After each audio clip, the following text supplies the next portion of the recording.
This call is being connected to an inmate at the San Andreas Department of Rehabilitation. All calls are subject to monitor recording. Each minute is billed. Stewie, you mentioned that during your stay in the Gran Senora Desert, there was a situation where Woodpile had a beef with skinheads. Can you tell us more about that? Right, yeah.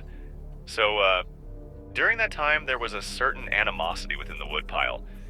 You know, I caught wind about it from during time out there in Gran Senora Desert, whose name I would rather not drop, but he's a good homeboy of mine. Anyway, you had these two lifers called Bones with, the Brand and Jeff with Peony. I personally never met them, but I heard stories about them. As I know, boys tell me that Jeff was some of reps of skinheads on Mainline, you know. One of the things I heard that stuck with me was that this dude Jeff used to be a skinhead youngster on the streets of East Los Santos before he went to prison. One of the comrades close to Jeff started to raise such a topic about the division of tables. They say skinheads are there, peckerwoods are there. Many people began to dislike this and accept the rules of the game as usual, you know, man. So, yeah. And one day they started to forcibly process people from Vespucci towards the skinheads. One of the peckerwoods didn't like it. Didn't you think it was just an extra rumor to get rid of the skinhead? Something like a war inside the Woodpile? I don't know how much of that is true, but that's the rumor, and a lot of people that knew him personally said that it was true. What I think about that, man, I think that's some slippery shit, and I know a lot of motherfuckers that didn't like the fact he from East Side and acting like this, you know.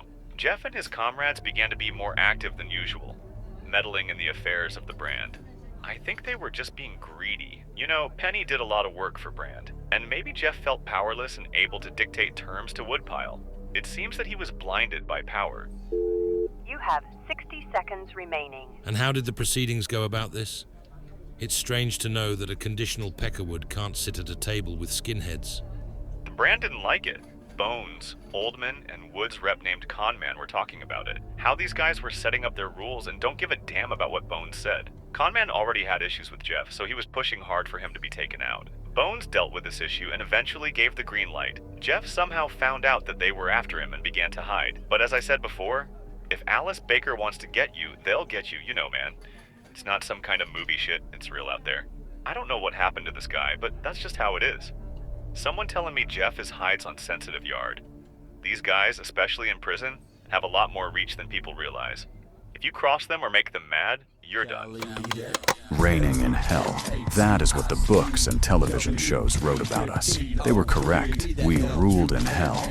We had the authority to line up hits from the comfort of our cells. That anybody who dared to step up on us got stepped on. Peony, NLR, Coors, Fang, all of the little peckerwood and skinhead cliques. Swastikas, bolts, bullet casings, and loaded firearms. That was our cadence. Laced boots and stiff arm salutes. It started on the streets and ended on the red dooryards. First degree smashing, I'm fashion and crashing, and your tires I'm slashing as I'm losing up your lug nut, you stupid ass dumb fuck. I never jeopardize who I am or how I come up. Be sick to your stomach, I'm never coming soft. Bodies hauled off as I told choke you, come get lost. Always my friend, my friend.